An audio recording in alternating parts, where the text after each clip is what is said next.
So it seems like Sonos is trying to set the world record for how much a company can piss off their consumer base. So Sonos is a speaker company, if you're not familiar. They make hi-fi smart speakers, and they're usually pretty good. But like half a year ago, they released a new version of their app. And this was god awful. It was buggy, it was missing features, it bricked some people's speakers, which is just absolutely ridiculous. There was no reason this app should have made it into people's hands. But ever since that happened, oh my god. Ever since that happened, Sonos has been on damage control. They're desperately trying to hold back the angry hordes of people with Sonos speakers. And guess what their front line of defense is?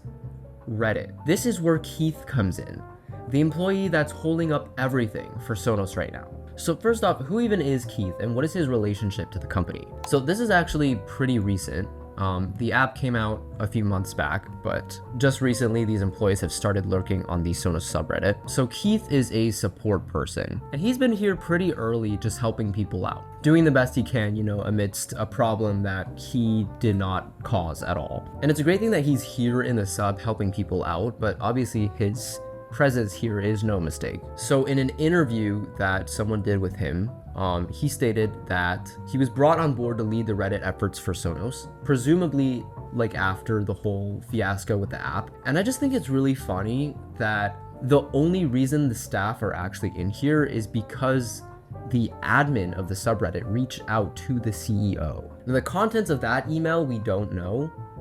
I would really love to know, but unfortunately we don't know. I just think it's funny that they're emailing this like 45-year-old who probably has very little knowledge of Reddit and basically just asking them to do damage control there. So I guess they sent out Keith pretty early, and he's been doing a lot of heavy lifting in the sub for them. I think it's also pretty cool to see that people aren't forgoing their morality and immediately blaming like every Sonos employee for the problems happening here, especially on Reddit where people can be so critical of things. Like that's actually really refreshing to see. So we have another example of that here. This post was made by a former Sonos engineer who is really disappointed by the changes that have been happening to the company and the app. And basically what he summarized this as is an incompetence in management, incompetence in software, and just issues with how the executive team at Sonos were expecting the app rollout to happen. And obviously we don't really know what exactly is going on behind closed doors, but a lot of people are chalking this up to a like small startup driven by innovation,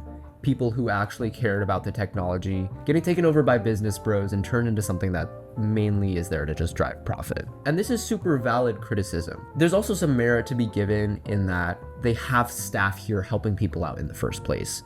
Like that's honestly pretty rare to see. Props to them, because that seems to be the only thing holding them up right now. I feel sorry for Keith from Sonos. Yeah, however much money this guy is making, he deserves a raise 100%. So even to this day, 6 months after the app release, they're still doing damage control for this. But luckily it's not all bad for Sonos. So there's something really interesting and novel that Sonos is working on that might just turn this entire situation around. But I have to start way at the beginning for this. So in 2016, this company called Mayht, M-A-Y-H-T, I'm not sure how to pronounce that at all. They started working on a different way to produce sound. Their claim is that all of these major speaker companies are sourcing the actual like drivers for the speakers, which are these things, from pretty much the same manufacturer.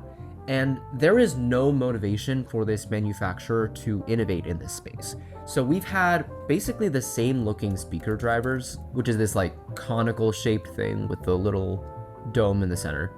We've had this same shape for however long we've had electricity powered speakers basically. But this company Mayht saw an opportunity to completely redesign the speaker driver. And the main issue that they saw with the current design of speaker drivers is that they really depend on their size. Whereas a typical speaker driver has a membrane, it can make limited movement because the whole motor structure is behind the membrane. Mayht's innovation is to put the motor structures at the side of the membrane. So they're basically making this one singular weird looking speaker driver that is protruding out on both of its sides. What does this do exactly? Like, what is this improving in our speakers, if anything?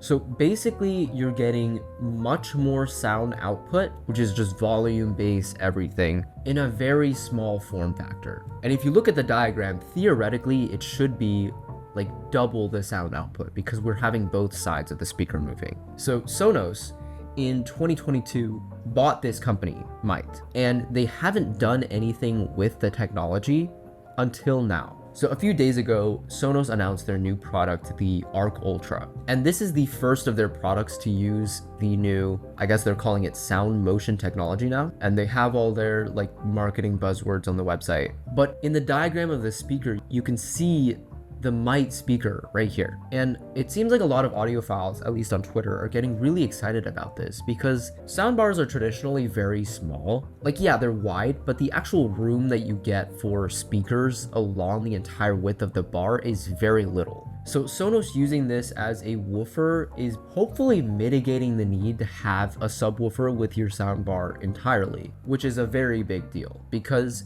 this is implying that our future speakers will be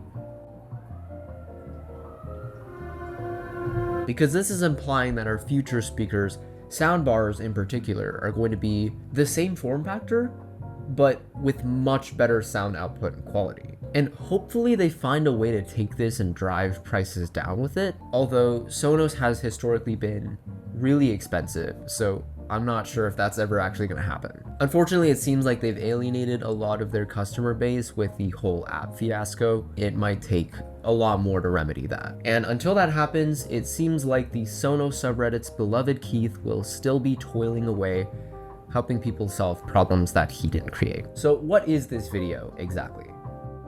So I'm trying out this new format. I think I'm gonna call it a coffee chat. And it's basically just gonna be a super casual readout of any stories in tech that I find interesting. So this is most likely gonna be a way for us to cover tech news and just interesting things that are happening in the world of tech. But that's all I have for this one. Leave your feedback in the comments if you'd like to see more videos like this, or if there's any topics you'd like us to cover. But that's all I have for you today.